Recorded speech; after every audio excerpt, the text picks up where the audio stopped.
2026 সালের 12ই মার্চ জাতীয় সংসদ ভবনের 4 দেয়ালের ভেতরে আজ যা ঘটল সেটি কি কেবল একটি সাধারণ সংসদীয় প্রক্রিয়া ছিল, নাকি সাম্প্রতিক সময়ের রাজনৈতিক ইতিহাসে এটি হয়ে উঠতে পারে এক গভীর বিতর্কের সূচনা? কারণ সংসদের ভেতরে ঘটে যাওয়া কিছু ঘটনাকে ঘিরে এখন প্রশ্ন উঠছে, এই সবকিছু কি ছিল রাজনৈতিক প্রক্রিয়া, নাকি এর পেছনে কাজ করছিল কোনো জটিল রাজনৈতিক হিসাব? ত্রয়োদশ জাতীয় সংসদের প্রথম অধিবেশন ঘিরে মানুষের আগ্রহ ছিল তুঙ্গে। রাজধানীর শেরেবাংলা নগরের সংসদ ভবনের দিকে সেদিন তাকিয়েছিল পুরো দেশ, কারণ এই অধিবেশনে নির্ধারিত হওয়ার কথা ছিল সংসদের সবচেয়ে গুরুত্বপূর্ণ দুটি পদ, স্পিকার এবং ডেপুটি স্পিকার। সংসদীয় নিয়ম অনুযায়ী এই দুটি পদ সংসদের কার্যক্রম পরিচালনার জন্য অত্যন্ত গুরুত্বপূর্ণ। স্পিকারকে বলা হয় সংসদের অভিভাবক আর ডেপুটি স্পিকার তার সহায়ক। তাই এই দুটি পদে কে আসবেন তা নিয়ে শুরু থেকেই রাজনৈতিক অঙ্গনে চলছিল নানা আলোচনা। অধিবেশন শুরু হওয়ার পর প্রথমেই স্পিকার নির্বাচনের প্রক্রিয়া শুরু হয়। মুক্তিযুদ্ধ বিষয়ক মন্ত্রী অবসরপ্রাপ্ত মেজর হাফিজ উদ্দিন আহমেদের নাম প্রস্তাব করা হলে সংসদ কক্ষে উপস্থিত সদস্যদের সমর্থনের মাধ্যমে তিনি স্পিকার হিসেবে নির্বাচিত হন। কিন্তু প্রকৃত নাটকীয়তা তৈরি হয় ডেপুটি স্পিকার নির্বাচন ঘিরে।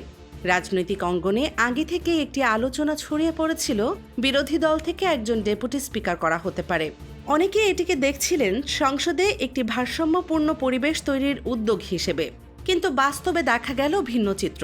ডেপুটি স্পিকার পদের জন্য সরকারি দলের নেত্রকোনা 1 আসনের সংসদ সদস্য ব্যারিস্টার কায়সার কামালের নাম প্রস্তাব করা হয়।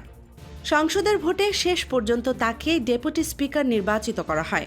এখানেই শুরু হয় প্রশ্ন, যদি বিরোধী দলকে এই পদ দেওয়ার সম্ভাবনা নিয়ে এত আলোচনা হয়ে থাকে, তাহলে শেষ মুহূর্তে কেন সেই পরিকল্পনা বাস্তবায়ন হলো না? এই প্রশ্নের উত্তর খুঁজতে গেলে ফিরে যেতে হয় অধিবেশনের আগের দিনের একটি গুরুত্বপূর্ণ ঘটনার দিকে। বিরোধী দলের নেতা ডক্টর শফিকুর রহমান এক সংবাদ সম্মেলনে স্পষ্টভাবে জানান যে তারা কোনো খণ্ডিত সুযোগ গ্রহণ করতে চান না। তার মতে, রাজনৈতিক সংস্কার ও গণতান্ত্রিক প্রতিশ্রুতিগুলো যদি বাস্তবায়ন করতেই হয়, তাহলে তা আংশিকভাবে নয়, পূর্ণাঙ্গভাবে করতে হবে। এই বক্তব্যের পর থেকেই রাজনৈতিক বিশ্লেষকদের মধ্যে নতুন আলোচনা শুরু হয়। অনেকেই মনে করছেন বিরোধী দল ইচ্ছাকৃতভাবেই ডেপুটি স্পিকার পদের প্রস্তাব গ্রহণ করেনি, কারণ তাদের মতে একটি পদ গ্রহণ করার মাধ্যমে তারা বৃহত্তর রাজনৈতিক দাবিগুলো থেকে সরে আসার বার্তা দিতে চাইছিল না। অন্যদিকে সরকার পক্ষের যুক্তি ভিন্ন। সরকারি দলের নেতাদের মতে, যেহেতু বিরোধী দল থেকে আনুষ্ঠানিকভাবে কোনো নাম প্রস্তাব করা হয়নি, তাই সংসদীয় নিয়ম অনুযায়ী সরকারি দলের একজন সদস্যকে ডেপুটি স্পিকার হিসেবে নির্বাচিত করা হয়েছে। এই ঘটনাকে ঘিরে আলোচনা আরও বাড়ে যখন স্পিকার এবং ডেপুটি স্পিকার নির্বাচনের পর হঠাৎ করে সংসদ অধিবেশন 30 মিনিটের জন্য মুলতবি ঘোষণা করা হয়। এই 30 মিনিটের বিরতি নিয়েও শুরু হয় নানা জল্পনা। কেউ বলছেন এটি ছিল কেবল একটি স্বাভাবিক প্রশাসনিক বিরতি, আবার কেউ কেউ মনে করছেন এই সময়ে গুরুত্বপূর্ণ রাজনৈতিক আলোচনা চলছিল, যদিও এই বিষয়ে আনুষ্ঠানিকভাবে কোনো ব্যাখ্যা দেওয়া হয়নি।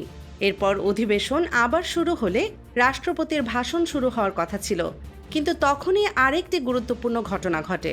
বিরোধী দলের সদস্যরা রাষ্ট্রপতির ভাষণের সময় সংসদ কক্ষ ত্যাগ করেন। এই পদক্ষেপকে কেউ কেউ রাজনৈতিক প্রতিবাদ হিসেবে দেখছেন। রাজনৈতিক বিশ্লেষকদের মতে, সংসদের প্রথম অধিবেশনেই যে ধরনের উত্তেজনা তৈরি হয়েছে তা ভবিষ্যতের সংসদীয় রাজনীতির একটি গুরুত্বপূর্ণ ইঙ্গিত হতে পারে। কারণ সংসদ কেবল আইন প্রণয়নের জায়গা নয়, এটি রাজনৈতিক কৌশল, অবস্থান এবং শক্তির প্রকাশেরও একটি বড় মঞ্চ। আজকের এই ঘটনাগুলো দেখিয়ে দিয়েছে যে সংসদের ভেতরে এবং বাইরে রাজনৈতিক প্রতিযোগিতা এখনও তীব্র। একদিকে সরকার সংসদের কার্যক্রম চালিয়ে নিতে চায় এবং স্থিতিশীলতা দেখাতে চায়, অন্যদিকে বিরোধী দল তাদের রাজনৈতিক অবস্থান এবং দাবিগুলো স্পষ্ট করতে চাইছে। এই দুই অবস্থানের সংঘর্ষ ভবিষ্যতে সংসদের ভেতরে আরও উত্তপ্ত বিতর্কের জন্ম দিতে পারে। এখন প্রশ্ন একটাই, আজকের এই ডেপুটি স্পিকার নির্বাচন কি কেবল একটি সাধারণ সংসদীয় সিদ্ধান্ত ছিল, নাকি এটি ভবিষ্যতের বড় রাজনৈতিক সমীকরণের সূচনা? এই প্রশ্নের উত্তর হয়তো সময়ই দেবে।